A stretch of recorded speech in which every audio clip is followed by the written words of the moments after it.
Good evening, ladies and gentlemen, and welcome to the May 5th meeting of the Lower Providence Township Board of Supervisors. Is that what I said? May 15th? Excuse me.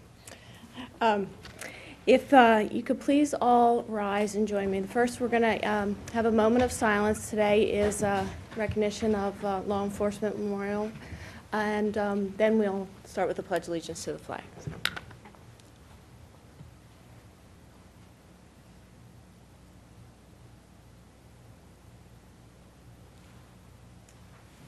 I pledge allegiance to the flag of the United States of America and to the republic for which it stands, one nation, under God, indivisible, with liberty and justice for all.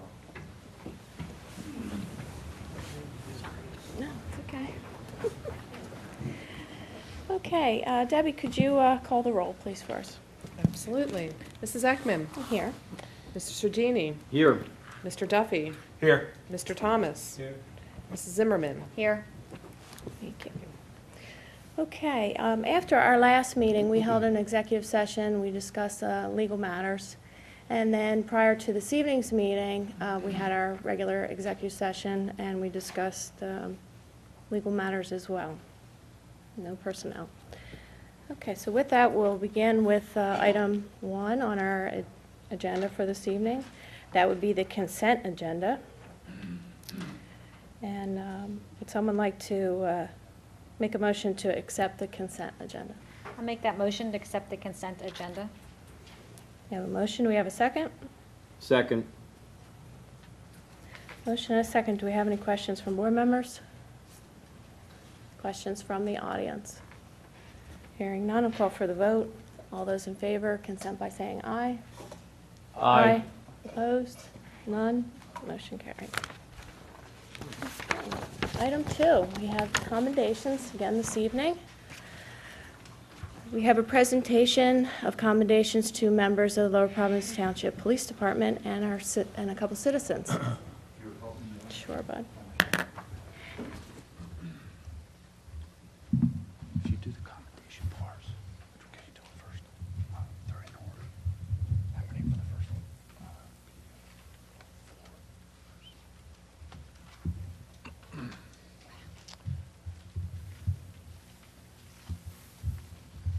I think it's significant that on this day, May 15th, which is Peace Officers Memorial Day, that we have the opportunity to recognize our citizens and our police officers for some exceptional performances. As we remember those officers who've given their lives in service of their community, we have the opportunity tonight to acknowledge the efforts of some of our own police officers and some residents in some things that are very, very extraordinary for our community. And I think it's notable that the extraordinary things that happen in our community are handled in an extraordinary manner by the members of our department with the assistance of our community. The first presentation that we're going to make tonight actually began in May of 2012 and culminated on June 7th, 2012 with a robbery at the Citizens Bank in the Audubon Village Shopping Center. At about 11:20 in the morning on June 7th, 2012, a male entered the bank, presented a note to the teller demanding money and indicating that there would be harm to the teller if the money was not produced. The money was produced. The suspect fled from the bank on foot. As the suspect was fleeing from the bank on foot, the dye pack exploded. And, of course, you can imagine a dye pack, red dye flying all over, and money flying all over. Just at that time, John Gracie, who's sitting in the front row in the audience tonight, who's an employee of Lower Providence Township in the Parks and Recreation Department, was traveling on Pawings Road in his township vehicle when he observed this. The subject continued to the rear of the Audubon Village Shopping Center. Mr. Gracie took the initiative to pick up his radio, contact the police dispatcher of the Lower Providence Township Police Department on the township frequency and notify the dispatcher of what he had observed. He saw the suspect vehicle leave the Audubon Village Shopping Center, and he began to follow the vehicle while transmitting the description of the vehicle and the direction of travel of the vehicle. He followed the vehicle onto Route 422 and stopped following the vehicle at the Route 23 exit. Based on the information that Mr. Gracie provided to our dispatcher, coincidentally, we had 2 police officers in the city of Philadelphia on an unrelated investigation. Detective Michael Jackson and Detective William Hopkins were in Philadelphia. The information that Mr. Gracie provided to us directed us to a neighborhood in South Philadelphia, the 1000 block of Tree Street, which is a residential neighborhood, very, very close-knit, very close together properties, very, very close-knit. When the police are in the neighborhood, everyone knows that the police are in the neighborhood. Without the information and the observations that Mr. Gracie had made, we would have never made it to that neighborhood. Subsequently, the Philadelphia Police Department and the Federal Bureau of Investigation responded to the neighborhood, as well as Detective Charles DeFrancesco. A house was identified that was associated with the suspect in the robbery. Entry was made into the house. As a search of the house was being conducted and was essentially being completed, in the interest of being thorough, Detective DeFrancesco looked behind the washer and dryer in the basement, and the suspect was hiding behind the washer and dryer. With the assistance of Detective Jackson, the suspect was taken into custody. Subsequently learned that there was a second suspect, the getaway driver. We were unable to apprehend him that day on June the 7th, 2012. So the robbery occurred at about 11 o'clock in the morning. Suspect was in custody shortly after 5 o'clock. The 4 detectives assigned to the case, Detective Sergeant Terrence J. Kennedy, who was coordinating the efforts of the investigators, Detective DeFrancesco, Detective Jackson, and Detective William Hopkins, worked relentlessly with other law enforcement officers until Tuesday of the following week, when the second suspect was taken into custody by Detective Jackson and a member of the Pennsylvania State Police in the area of Franklin Mills Mall in northeast Philadelphia. Subsequently determined through the interviews conducted by our detectives that these 2 individuals were responsible for 5 bank robberies, including a previous bank robbery at the PNC Bank at the intersection of Paulings Road and Egypt Road, a robbery of the Ambler Savings Bank on Germantown Pike in Fairview Village, and robberies in Lancaster County. Without the information provided to us, as I've said, by Mr. Gracie, this crime spree probably would have continued. And without the relentless efforts of our detectives and the investigative techniques and the dedication and the commitment that they exhibited in this case, these 2 individuals probably would not have been apprehended. They probably would have escalated their efforts. So tonight we're recognizing John Gracie with a citizen's commendation, if you would come forward.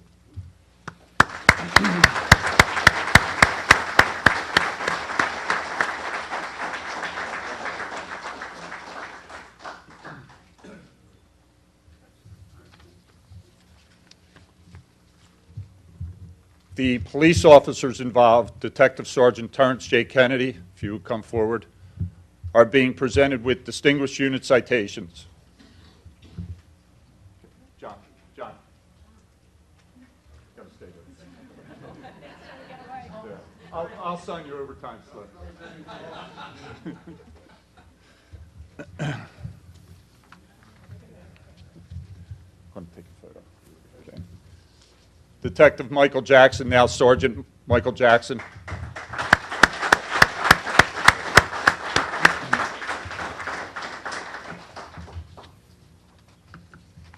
And Detective Charles DeFrancesco.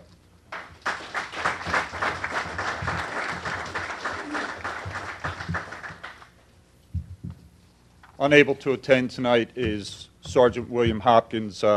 His son is graduating from pre-K, and I understand that he is the valedictorian of the class. So he didn't want to miss that. Okay, let's take a photo.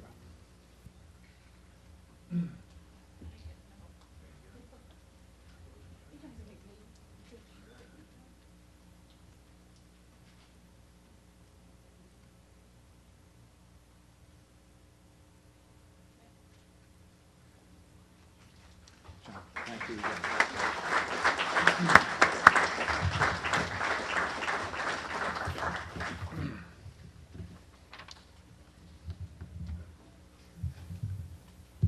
The next incident that we're going to recognize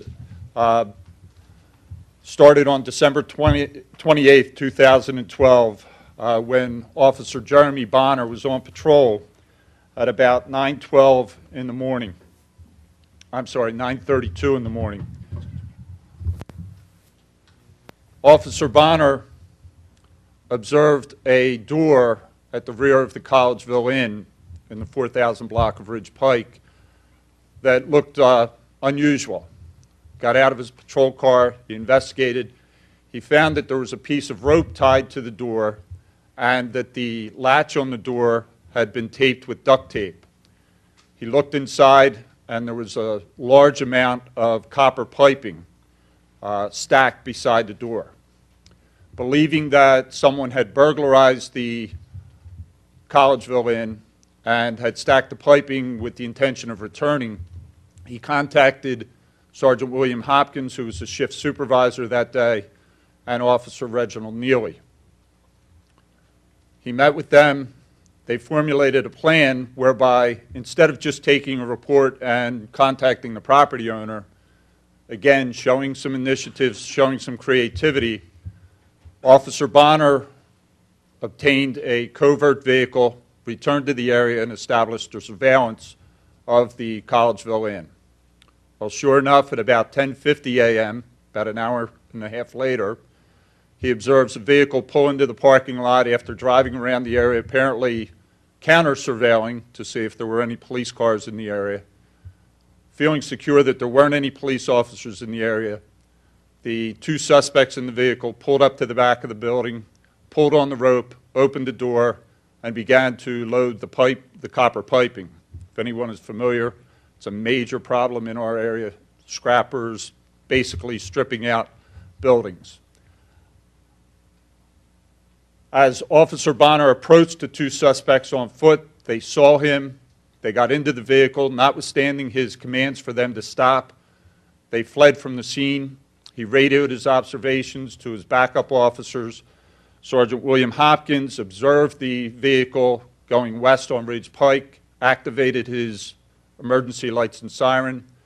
The vehicle disregarded the emergency lights and siren of Sergeant Hopkins, continued west on Ridge Pike onto southbound Route 29, at which point the passenger in the vehicle thought better of things and jumped out of the moving vehicle.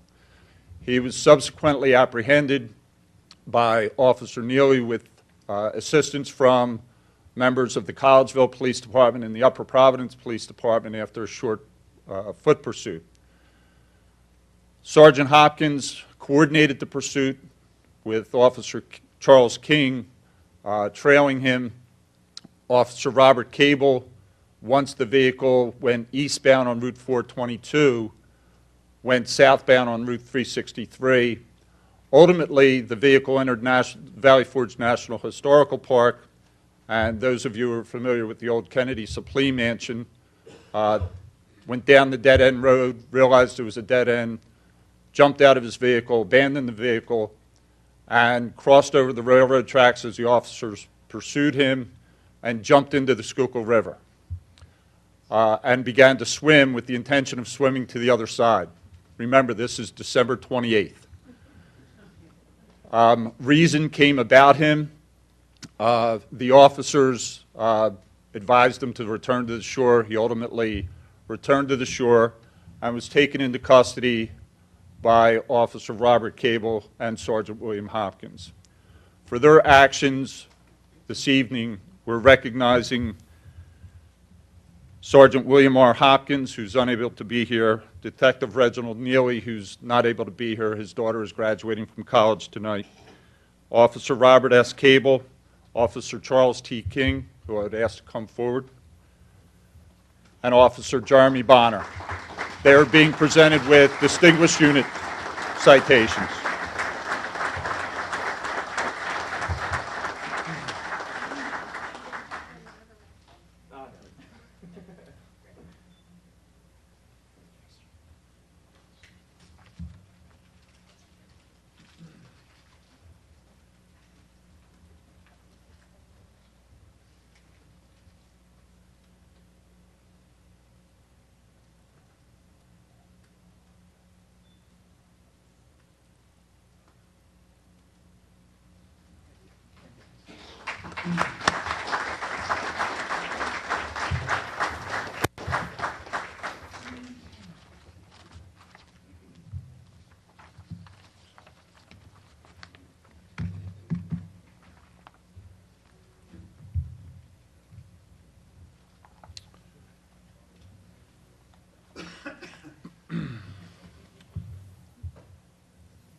Our next presentation is for the successful apprehension and prosecution of an individual by the name of Kyle Anthony Wilson for 3 bank robberies. The Lower Providence Township Police Department responded to a report of a robbery at the First Niagara Bank in the Audubon Square Shopping Center. Suspect had displayed a gun, made a demand, and had fled the scene. The initial responding officers canvassed the area. They were not successful in locating the suspect. Again, coincidentally, 2 of our detectives were in the city of Philadelphia on an unrelated investigation. Do you kind of like to see a theme recurring here? Detective Sergeant Terrence Kennedy and Detective Michael Jackson were monitoring the radio broadcast when Detective Kennedy and Detective Jackson heard the description of the robbery and the method of the robbery. They were familiar with 2 recent robberies of a similar nature in Montgomery Township and Plymouth Township. Detective Sergeant Kennedy contacted dispatcher Jordan McCoury with the knowledge that in the Plymouth Township robbery, the suspect had fled the scene in a taxi cab. He didn't have his own vehicle, he took a cab. He directed dispatcher McCoury to contact all of the local taxi cab companies and also public transportation providers to see if they'd picked up any fares in the area of the First Niagara Bank. Sure enough, dispatcher McCoury learned from the Germantown Cab Company that they'd picked up a fare in the Audubon Square area and that they were en route to the area of Front and Lehigh Streets in Philadelphia. Detective Sergeant Kennedy and Detective Jackson diverted to that area. Subsequently, dispatcher McCoury learned from Germantown Cab that the fare had been discharged at the intersection or in the area of the intersection of 2nd Street and Cambria Street. As Detective Sergeant Kennedy and Detective Jackson arrived in the area, they saw a number of Philadelphia police officers with the subject detained. In the meantime, as they were traveling there, Detective Sergeant Kennedy had obtained a bank surveillance photograph from the Plymouth robbery and also utilizing the technology available to us, the smartphones that I was against. Not so smart, Chief. He also received a photograph from the First Niagara Security Department of the robbery that had just occurred 57 minutes before. Detective Jackson and Detective Sergeant Kennedy were able to positively identify the suspect that was being detained by the Philadelphia Police Department, and they took him into custody. Subsequently determined that he had in fact committed the robberies in Montgomery Township and also in Plymouth Township. Interestingly enough, this suspect was out on bail after being federally indicted and convicted and was awaiting sentencing in a federal extortion scheme in New Jersey whereby he was paid $5,000 to run an individual over with a car at the military base in New Jersey, the Lakehurst Fort Dix combined base. So this was not a very, very good guy. Again, through the efforts of Dispatcher McCory, Detective Sergeant Kennedy, and Detective Jackson, the dangerous felon was taken off the street, and tonight we're recognizing those 3 individuals with a distinguished unit citation. Dispatcher McCory, if you'll come forward, Detective Sergeant Kennedy, and now Sergeant Michael Jackson.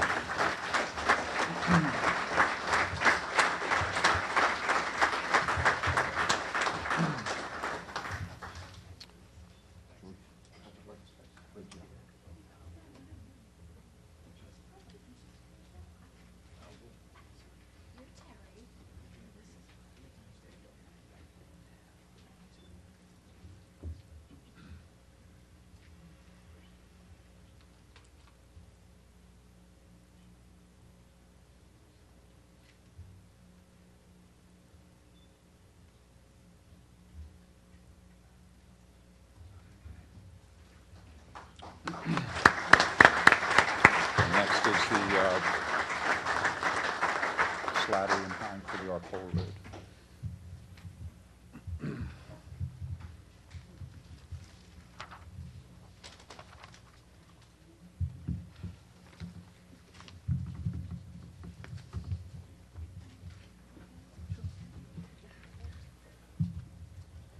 Our next presentation concerns an incident that occurred on July 25th, 2013 at 9:29 p.m. on Arcola Road in the Collegeville section of the township. At that time, the police department received multiple calls of an individual in the roadway dressed all in black, carrying 2 rods, knocking over trash cans, screaming, acting irrationally. Corporal Michael Slattery was the first officer to arrive on the scene, and as he arrived in the area, he met with an individual who indicated that as he was driving his car, he was confronted by the subject who hit his car with 2 rods, damaging the vehicle, threatened to kill him, and indicated that he was Satan. The individual continued up Arcola Road on foot in the direction of Barrington Road. As Corporal Slattery approached the intersection of Arcola Road and Barrington Road, he heard a male voice screaming. When he stopped his police vehicle, before he could exit the vehicle, he observed a subject dressed all in black with his chest exposed, charging towards his police vehicle. He got out of his vehicle, he drew his taser, and he gave the suspect verbal commands to stop and to get on the ground. The suspect refused those commands, disregarded those commands. Ultimately, the suspect got on the ground, got to his knees, but then jumped back up just as Officer Robert M. Heim was arriving. Officer Heim got out of his vehicle, drew his firearm, and he saw the suspect get up off the ground with a pair of scissors in his right hand and lunge towards Corporal Slattery. Corporal Slattery discharged his taser. The subject reacted to the taser, but didn't go down. He turned and started to run. Corporal Slattery and Officer Heim chased him on foot, were able to put him to the ground, and as he resisted him, they were able to subdue him with additional taser applications. The suspect was taken to Einstein Medical Center for medical evaluation. He was subsequently taken to Montgomery County Emergency Services for a mental health evaluation. It was determined that the suspect had taken 4 hits of acid. He was subsequently charged with criminal violations. Both Corporal Slattery and Officer Heim are being awarded distinguished unit citations tonight for not only their tactical and intelligent manner in which they brought this, what could have been a tragic situation both for the police officers and for this 23-year-old young man, not just for what they did, but also for what they didn't do. I think it speaks to their training. Officer Heim is a SWAT officer, a firearms guy. Corporal Slattery is a taser instructor. They used the tools that were available to them. They worked well as a team, and what could have been an instantaneous decision leading to a tragedy, either for the officers or for the 23-year-old young man, turned out okay. The officers are here, the young man is here, and for their actions that night, we're recognizing them with the Distinguished Unit Citation. Corporal Slattery and Officer Heim will come forward.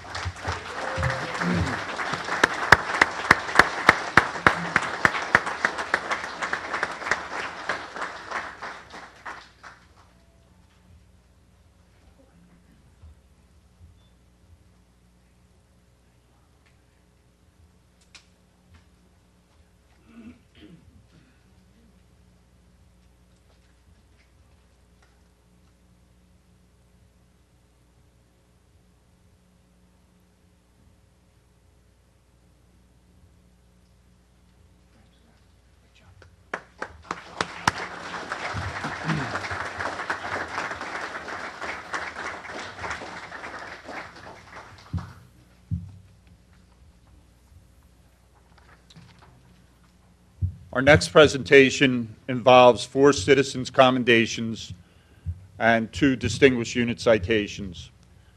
This incident occurred on February 3rd, 2014 at 5:38 p.m. The Lower Providence Emergency Medical Services and the Lower Providence Township Police Department were dispatched to the Acme store in the Park Ridge Shopping Center. The preliminary report was that a 51-year-old female had fallen and was actively seizing. Officer Charles T. King was the first police officer to arrive on the scene, and he found that a 51-year-old female was on the floor in a self-checkout area in the front of the store and was being attended to by John Rubendahl and Judy Horvath, who are both employees of the Acme store, and 2 customers, Bethany Harris and Mark McElwee. Officer King radioed that CPR was in progress, that this 51-year-old had sustained a medical condition that required those 4 individuals to perform CPR on her. Officer King deployed his AED as Officer Sherelle Cutting was arriving on the scene to assist him. As they were monitoring the patient, she lost her pulse and she lost her breathing after having regained a pulse and breathing, essentially went into cardiac arrest. Officer Cutting and Officer King applied the AED, they cleared the area, and Officer King applied a shock from the AED, which restored the patient's heart to a normal rhythm. At that point, Lower Providence EMS arrived on the scene, and they assumed care of the patient. The patient was transported to Einstein Medical Center. She had a pulse, but her breathing was being assisted by the EMS personnel as she left the store. By the time she arrived at the hospital, she was breathing on her own. Through the efforts of these 4 citizens and these 2 police officers, that patient is alive today. They got to see the next day and the next day. But for the intervention of the 2 employees of Acme and the 2 customers and the actions of the 2 police officers, the outcome probably would have been very, very different. So tonight, we're recognizing John Rubendahl. If you'll come forward, John.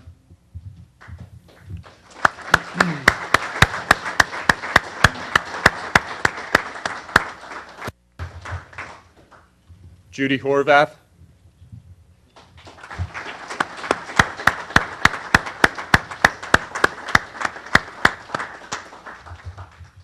Bethany Harris.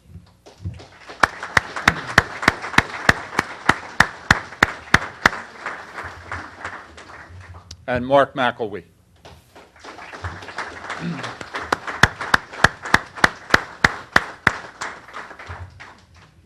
Officer Sherelle Cutting.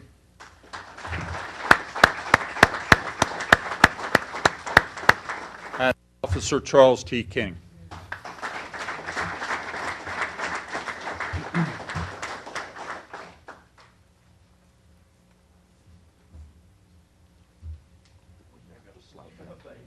Want a double row? Yeah, let's go to a double row.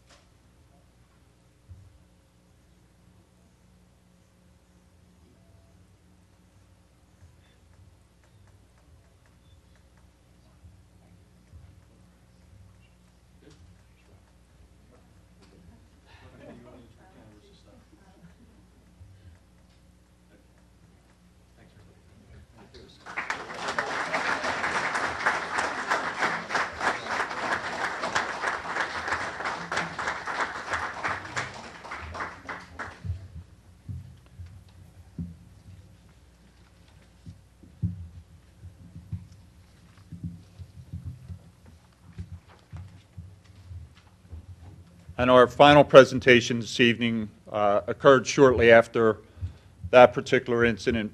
It occurred on Friday morning, February 7th, 2014, at 2:54 a.m. The Lower Providence Township Fire Department and the Lower Providence Township Police Department were dispatched to a report of a residential structure fire with people trapped in the building. The initial caller was a 74-year-old female occupant of the residence who advised the dispatcher that there was entrapment, that the doors were blocked by the fire and by other items in the residence, and that the occupants could not get out of the building. Officer Scott Dreibelbis was the first person to arrive on the scene, and this is a photograph of what would be the north side of the building. The fire originated in the rear of the building and blocked the back door. The front door of the residence was found by Officer Dreibelbis to not be accessible, and it was subsequently learned that that door had not been used in years. It was blocked by furniture and some other household items. Officer Dreibelbis ran to the back of the residence, saw that he was not able to access the back of the residence due to the large volume of fire and smoke. As he went to the south side of the residence, he saw that there was a door open on that side of the property, but there was a large volume of smoke, heat, and fire inside the door. He hollered to the occupants or any occupants of the building and didn't get any response. At that point, he observed that a window on the south side of the building, which is about 6 feet off of the ground, was being opened, and a male in his 40s was hollering for help. Officer Dreibelbis proceeded over to the window, and assisted the male in getting out of the window. Again, there was snow on the ground. The window was about 6 feet off of the ground. The male indicated that there were 3 other people trapped in the building. At that point, Corporal Michael G. Slattery arrived on the scene. Corporal Slattery saw that Officer Dreibelbus and the initial male that Officer Dreibelbus took out of the window were trying to erect a ladder that had been laying on the ground. Realizing that the heat was increasing, the fire was increasing, and the smoke was increasing, they abandoned the ladder, and they were able to somehow miraculously extricate a 15-year-old male, a 77-year-old male, and a 74-year-old female through that window and take them to safety. Without regard for their safety, without regard for their well-being, they put themselves in harm's way, and they saved 4 lives that night. For their actions that night, Corporal Michael G. Slattery and Officer Scott Dreibelbus are being awarded commendation for heroism.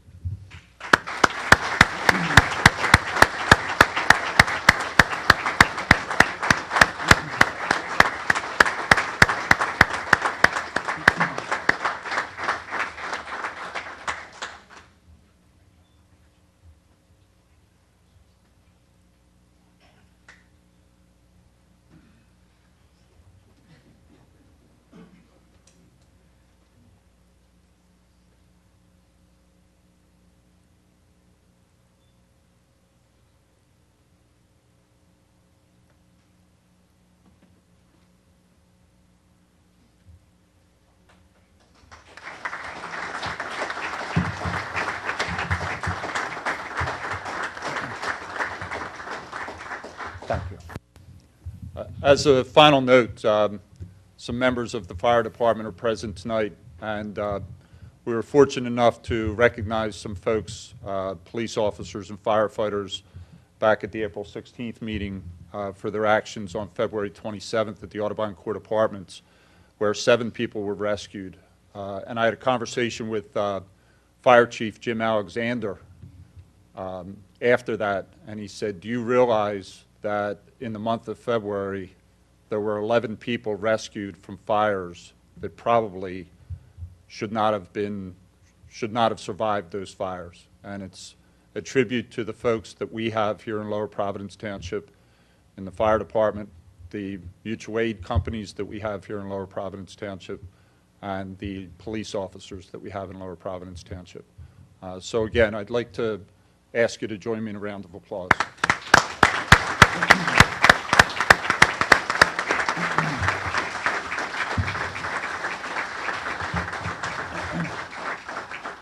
And as a final note, I received correspondence that I'd like to share with the board and with those in attendance tonight from the Montgomery County District Attorney's Office. Received this on Tuesday, indicating that Detective Charles DeFrancesco will be receiving a District Attorney's commendation on May 28th of this year at 12 noon in Courtroom B for his actions in resolving a suicidal subject call in his capacity as a crisis negotiator with the Central Montgomery County Special Weapons and Tactics Team. Subject was on a roof in Royersford and was threatening to commit suicide by jumping from the roof. And Detective DeFrancesco was instrumental in resolving that incident. So I'd like you to join me in recognizing him.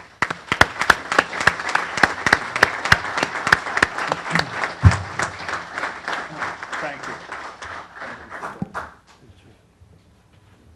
Thank you, Chief. It's certainly an honor for this board to be able to recognize these heroic acts, and I'm sure most of the officers will say this is all just in a regular day's work, but as the Chief read through those incidents, I don't know about the audience, but my blood really starts to flow, you know, and you think about the stress that's put on the officers when you're in the middle of this, and we will never be able to know what you're experiencing, but we certainly do appreciate it, and we are fortunate we're able to, recognize your actions, and thank you. Do appreciate it. Okay.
Put the coffee bottle on, have it go on at 4 o'clock.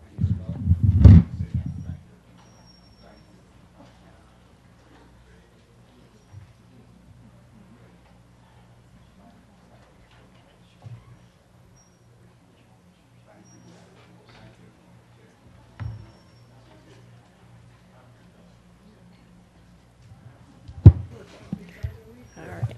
Well, we'll keep this moving, even though the whole place just cleared out there. Thank you for the diehards that have remained here. We appreciate it. So moving on, we have item 3, 3A, new business. This will be discussion and consideration of financing options for road reconstruction work. And Jerry, you're going to have Thank something you, for Madam us? Chairwoman. I am slightly disappointed. I thought this crowd was here to hear about the financing options, but apparently not. All right. During the May 1st Board of Supervisors meeting, the board authorized staff to proceed with soliciting proposals for financing infrastructure projects, specifically road projects for years 2014 through 2016. As a result, we reached out to 7 different financial institutions asking them to solicit the proposals for the total project cost, which would be about $1.5 million, but also to break out those costs into a standalone project for year 2014, standalone cost if we went with 2014 and 2015, and then of course the entire project. And we did that not knowing ultimately the approval for the board on a dollar amount for those years. We reached out to Univest, Royal Bank of Canada, the Pennsylvania Infrastructure Bank, TD Bank, First Niagara, Quakertown National Bank, and the Delaware Valley Regional Financing Authority. Out of those 7, 4 did submit proposals. The ones that did not, Univest declined submitting a proposal. The Royal Bank of Canada stated that for any loan amount under the $3 to $4 million threshold, that their upfront fees would not even allow them to be in the competitive range. So it was just too small an amount. The Pennsylvania Infrastructure Bank, their interest rate is extremely attractive and is ultimately usually going to be the lowest. It's at 1.625%, but the state runs on a different fiscal year than we do. So when I spoke with Hugh McGowan, the representative of the PIB, this was about 2 weeks ago now, he stated they only had about $30 million left in the fund for this current fiscal year. He said, so that would eliminate us, being in the pipeline for this year.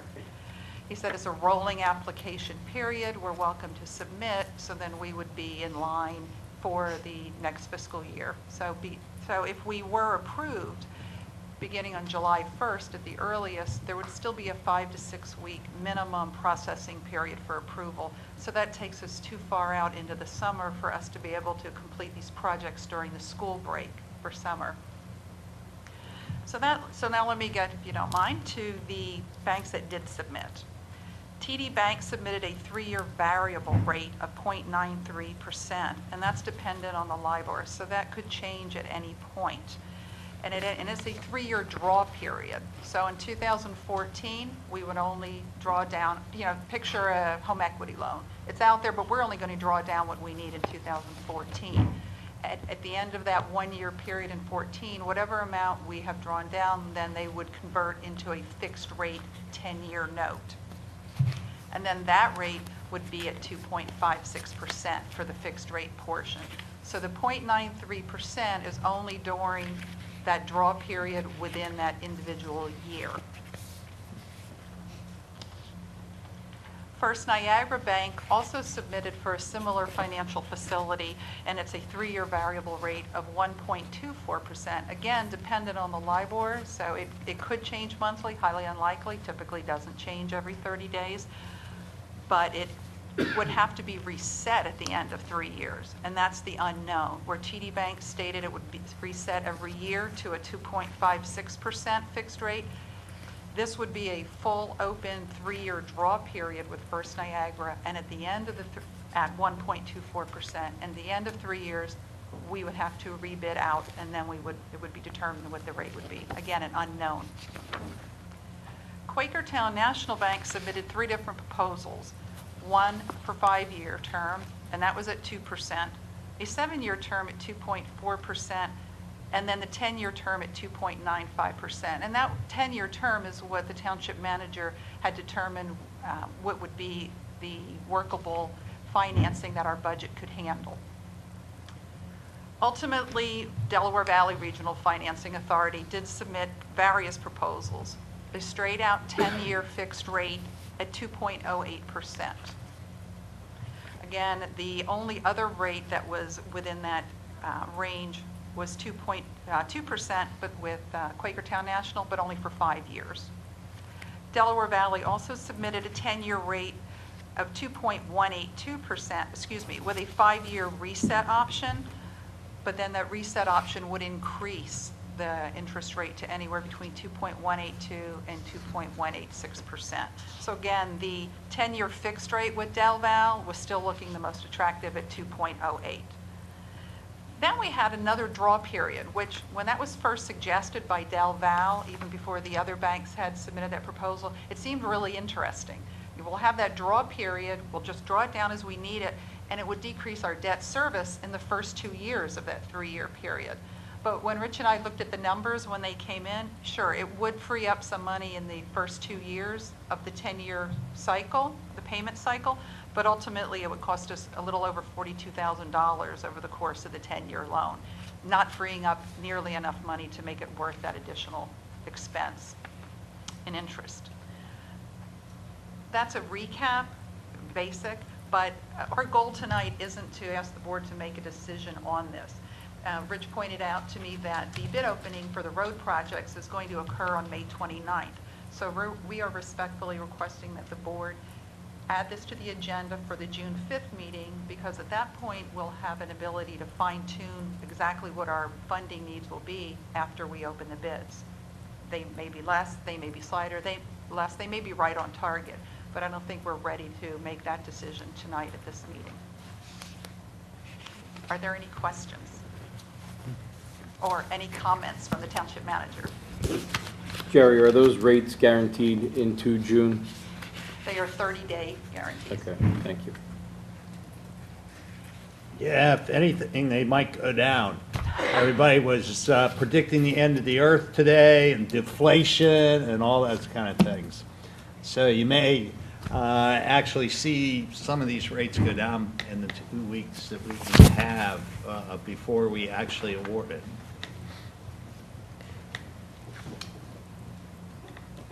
Okay.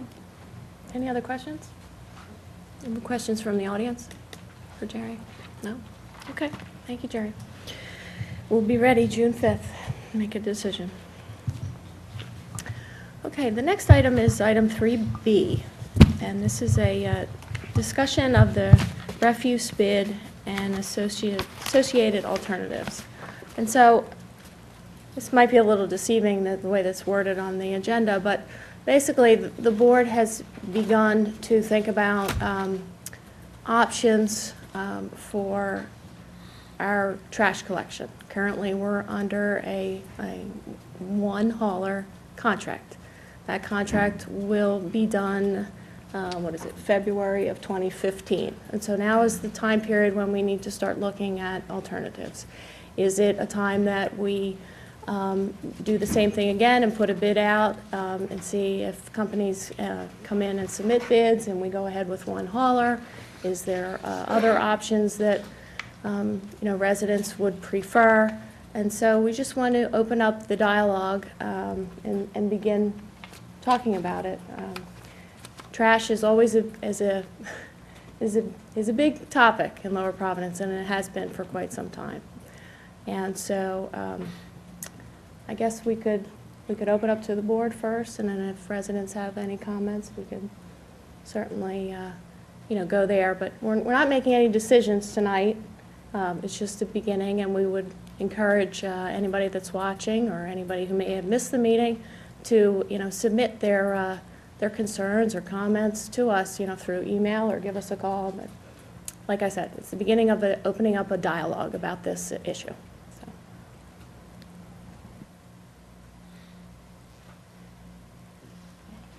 Don, I know you have something I to guess say. I'll go first. We ended up with a single hauler some 25 years ago by a resolution of the board to take such action. I remember at that time there was a great deal of discussion amongst the public for and against it. Seemed like mostly against it, but you can never really gauge by the room because it's just who shows up, of course. We're 25 years down the road now. I personally don't believe that it's a function of government to tell people who they should have to haul their trash. And there's a lot of discussion on that. I'd be interested to find a way to gauge public opinion after we kick some things around here, maybe get some people thinking about it here and at home. I don't know if we can do a telephone survey. We've done those kind of things in the past, where we could get some feedback from the residents. It's a big issue generally, and it's just been passed on year to year. I think people ought to have a say on it again if there's a possibility of rescinding the single hauler agreement, going back to giving people the freedom of the marketplace to negotiate who they want to haul their trash. Thank you.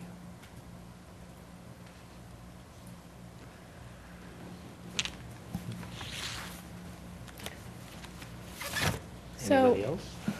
Well, if you don't have anything else, I could throw out some things. So the contract that we're under right now was a 5-year contract. It was awarded in the end of 2009.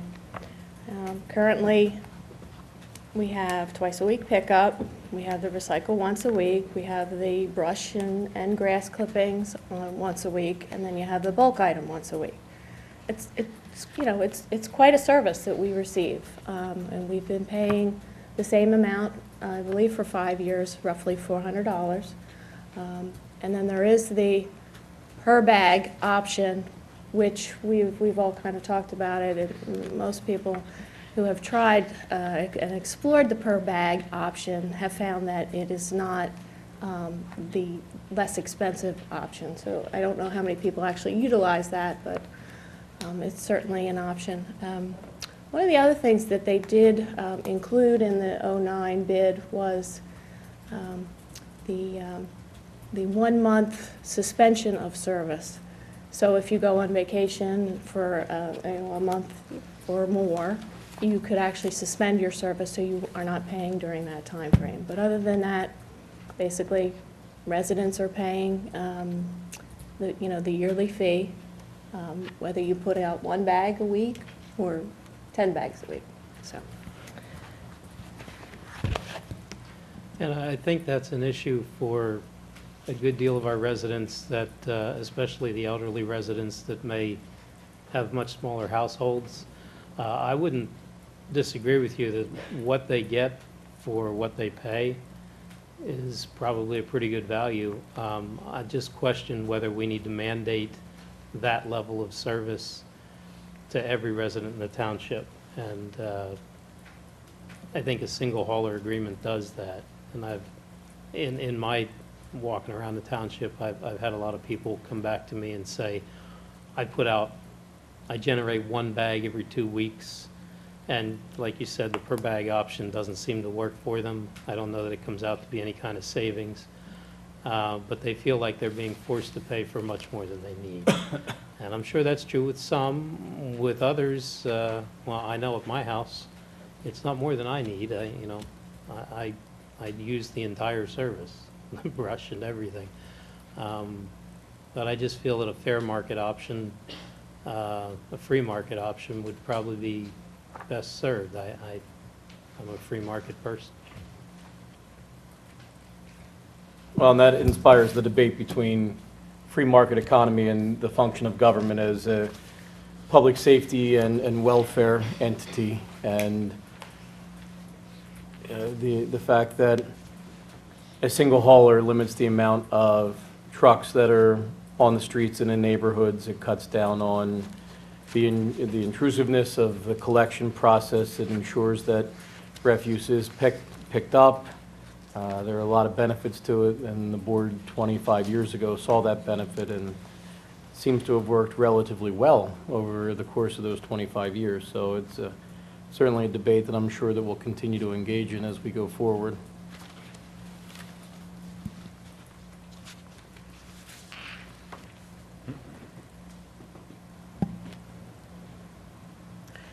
And I think part of our homework in making our decision will be looking at what other townships are paying. In the past, many townships have gone to a single hauler system, and sort of followed the lead that we have been taking for a long time now. But yet there are still some townships that do not, and they openly allow any trash hauler to come in.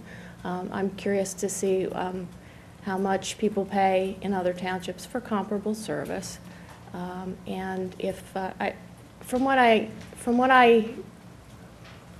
know from people that I've asked that live in other municipalities, in the past couple of years, I say, how much do you pay for trash? I have found that I think we're getting a pretty good deal, but it's not scientific, and I don't know that for sure. The other day, I went on a website for, I won't say who, but one of the larger trash haulers, and just did random. If I lived in Worcester and I had once a week pickup with recycling, it was about $358. Now that's once a week, and it didn't include the brush and the bulk, and we're paying $400 a year. So. No, I agree. Like I said before, that the service we get for what we're paying, if that's a service we want to force everybody to buy, I agree. It's a decent value. I run into a lot of residents who don't want that level of service because they don't have that much refuse, and they feel that they pay the school taxes because they're here, and that's understandable. It's your community, but how many things does the government force them to buy that they don't need? We've had the big healthcare debate over the last, I don't know how many years, and that's been the major issue in that, because should the government force you to buy something at a level that you don't want, because it's convenient for the rest of the residents to get a better deal. It's certainly possible for neighborhoods to band together, to join together as a community, as some of the homeowners associations do in the township. They band their residents together, and then they negotiate a deal for their group. But that's individuals deciding to do that for themselves. That's not us as the township supervisors saying, you will take the deal we negotiate for you. And I guess that's where I've had a problem with it over the years. I have no problem to say about the service that we've been getting, and I don't have any problem with, honestly, the rate that we're paying for that service. I just see a lot of residents, especially fixed income, older residents, who are forced to pay for a lot more than they need, and it doesn't seem to be fair to them. The last time this was negotiated, I was not on the board. I did come to the meetings, and I remember the board at that time stating this plethora of options. They were going to have opt-in, opt-out, twice a week, once a week, and they promised the residents, as they were drafting up the bid, this whole imitation free market of options. And then when it came down to it, they were told, here's what you get. This is the bid. This is twice a week. You're going to pay this much. You're going to get this service, and that's what it is. And I was very disappointed in the way that transpired. And it left a rough patch. So that's why I'm having a problem with it now, and I'm hoping to get some feedback from residents on this before we have to make a decision. I think it's important to note that anytime you're talking about a service like trash hauling, you're never going to find a program that makes 100% of the residents 100% happy. You have a vast population from large families to young people without any families to older people that are living by themselves and have a trash need. I think the important thing to recognize, though, is that everybody needs trash service. Everybody generates some sort of refuge, so it's how are you going to go about making sure that the township is clean, that the waste is disposed of properly, and that the service level is at the rate that a first-class township like we have, that it's met. I think right now, the average resident pays a little over $8 a week for trash service throughout the course of the year, and that includes 2 trash pickups, a recycling pickup, and as you said, a yard refuge. I'm of the opinion that it's our job as the Board of Supervisors to make sure that trash is not on the streets, that citizens are not trying to go to different dumpsters around the community and throw their trash into business places, to put their trash out in front of a neighbor's house that may pay for the service and they don't. So I think that right now we're doing a pretty good job. I would like to, any bid specs that we put out, make sure that we talk with any potential service providers to see if they can offer any other kind of service level for some people that don't need twice a week, or some people that don't generate as much trash, or some people that do generate more trash. But of course, that's a give and take process with the trash haulers that will be bidding. They might not be willing to bid at that level. So certainly it's a give and take, but I'm looking forward to the discussion. I just wanted to say, I do agree that I think it would be less intrusive to have one hauler, but I would also, along the lines of what Don was saying, is perhaps to see more options within the contract instead of such a narrow contract, narrow scope. I also wanted to agree with Mr. Duffy that, nobody wants to see the quality of life or the quality of our environment here suffer. But we also have laws, codes, zoning ordinances that prevent people from doing those things. Now, will you have people that break them? Yes, that's why you have enforcement. But it seems a little backward to say we're going to keep people from breaking the law by forcing everybody to take what we tell them they have to have. So that's just the other side of that. I understand what you're saying, and nobody wants to see the place trashed up. No, and at the same time, though, we shouldn't be using other resources of the township, code enforcement, police, the public works service to go out, and then we have to spend more on that and raise taxes, which then goes back to the citizens to make sure that the enforcement's correct. We have very good service right now in the township, and I think a very good system, and it's not broken. I think we can enhance it, but we don't necessarily need to go back and start from scratch. I just think it's backwards to punish the people for assuming that other people are going to break laws. You punish the people that break the laws. Well, and there is a component of the recycling that the township is mandated because of the size of our population. And so our solicitor is going to work on getting some more information of how actually the township has to perform that recycling collection, if we have any leeway or options of how we can do that. So that will also be in the discussion. But the recycling portion is very important, and it's actually a source of revenue by way of grant money that the state then awards us once it's all calculated how much is collected in a year. So That's always something that we're trying to increase, how much is recycled, because that's a benefit to the township and it's a benefit to the taxpayers, because you know, that's less money that we need to collect from the taxpayers. So with that, I want to open it up to the floor. If anybody has anything at this time, we'd be happy to hear it.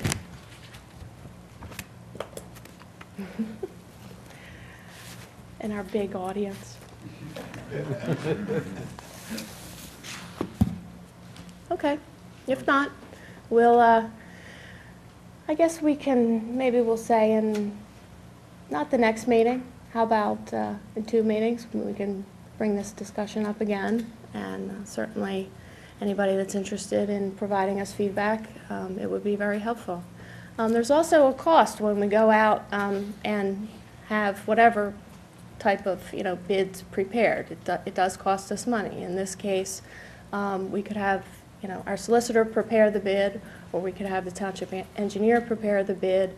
You know, you're talking, you know, that's something we need to take into account as well. So, all right, so I'll move on. We do not need any. All right, item 3C.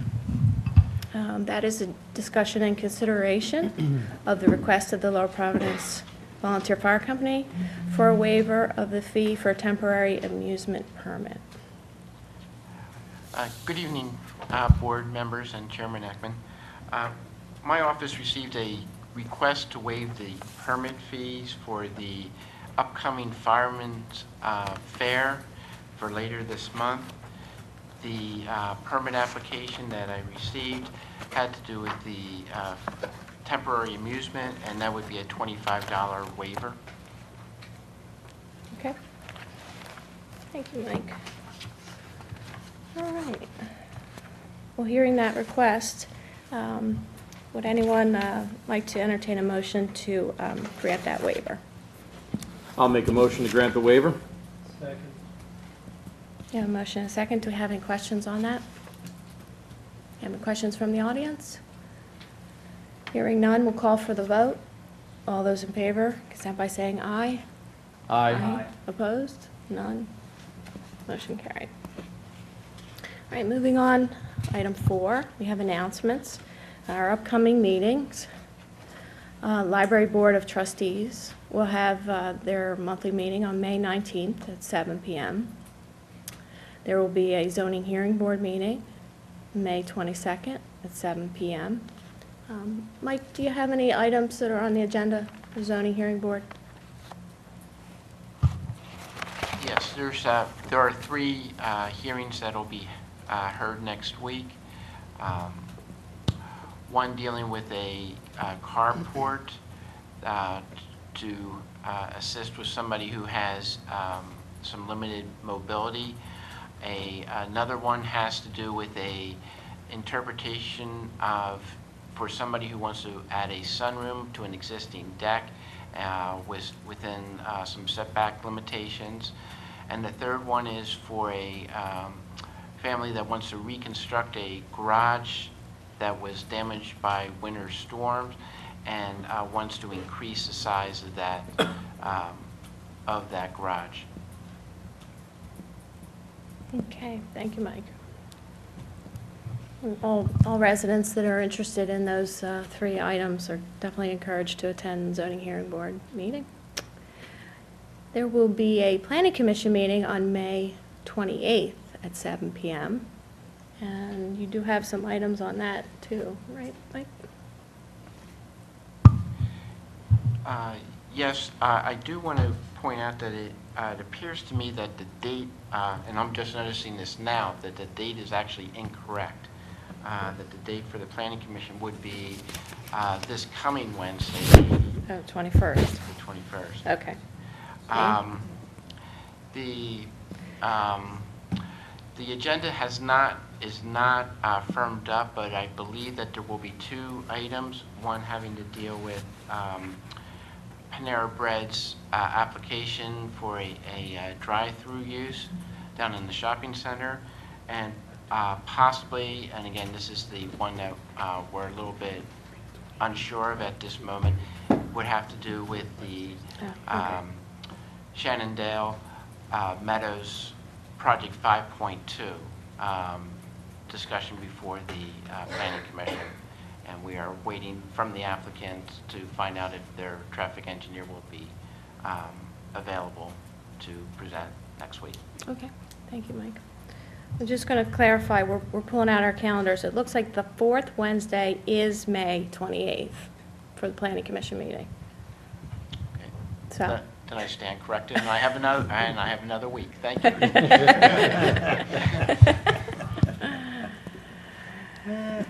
okay. And here's an announcement.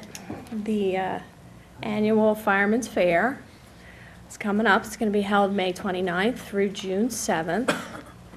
And I'm told information can be found on the Lower Providence Fire Company's website. And the sign out front still says that those, what are those passes called? Mega passes. Mega passes are available. I don't know, I think that could be a good deal, especially if you have people that like to ride rides, Yes, and indeed. it costs a lot of money. So take advantage of that. All right, comments and other business. We had our bi-weekly Arcola Road Bridge meeting. Things are still progressing with that. And Rich, maybe you want to give that, we're still on time, I think, we're on track. Yes, we're still on time.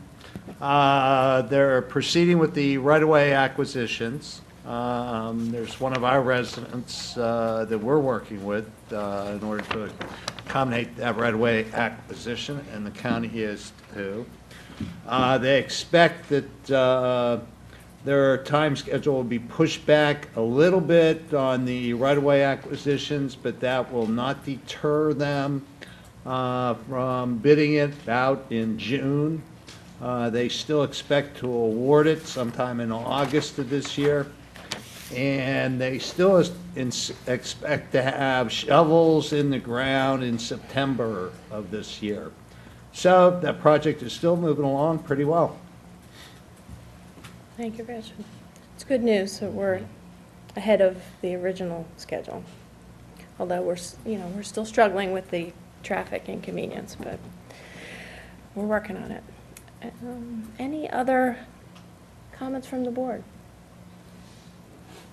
Just along the lines of that transportation announcement yesterday, Mr. Getchus, Chairman Ekman, Supervisor Thomas, and myself attended the groundbreaking ceremony down at the Valley Forge National Historical Park. Mr. Roth was there as well, where ground was broken for the construction of Sullivan's pedestrian bridge across the Schuylkill River and the announcement of the widening of 422 to go along with the full interchange to be constructed there. So Lower Providence Township is certainly going to be at the center of a lot of construction, and it's going to be a great thing for the township into the future as we open up the corridors to more business and more prosperity. So we're certainly looking forward to the completion of those roads and bridges. Thank you, Patrick. Yeah, it sounds like the timing of that will be pretty much to follow once the interchange work is done that they're currently doing. It looks like they'll kind of fall right into then the Schuylkill River Bridge replacement and the widening. So we're in for a lot of construction in the next few years, but it's, we definitely know it's needed. So we're glad to hear that our transportation money is coming back to Lower Providence and the Montgomery County region. It's very important. Okay, any other board members' comments? I have a quick announcement from the school. Yes, sir. The Methacton High School Save a Life Club is selling magnets, this is what they look like, to benefit Leah Feldman. She has acute lymphoblastic leukemia. She's a freshman this year. She's been very physically ill and unable to attend school this year. And due to her treatment, her family has been experiencing some severe financial difficulty. As her parents cannot work full-time, they on a regular basis bring her to the Children's Hospital. And if anyone's interested in purchasing this magnet, they are $5, and 100% of the proceeds go to covering the cost of the magnet for the school and then to benefit Leah and her family in the form of financial food assistance. And if you would like to skip on the magnet and make a donation, that can be made to the Methacton Activities Fund. Thank you, Helen. Do you have those for sale? I do With- not. You can contact Miss Milrood. She's a counselor there, and I have her email. Okay, thank you. All right, we'll open up the courtesy to the floor. We're keeping everybody very late this evening. I apologize, did you fall asleep? Well, There you go, comment. you got one. all right. I just want to say, don't forget to vote on Tuesday. Yes, thank you for the reminder, Kat. Put it on what- Yes, Tuesday, May 20th is a primary election here in Pennsylvania, so yes, please get out to vote. All right, with that, all right, we'll call an adjournment. Can I have a motion to adjourn? I make a motion to adjourn into executive session. Okay, thank you, Jason. Second. Motion and a second. Questions? All those in favor, except by saying aye. Aye. Opposed? Okay, motion carries. Thank you, and good night. 1433 Holland. Yeah. We got a meeting set And up. I'll update them on Rafferty with the monopole. And the middle intersection. Oh, this? Yep. Yeah. What do they this is want to just- do? I think we need to get.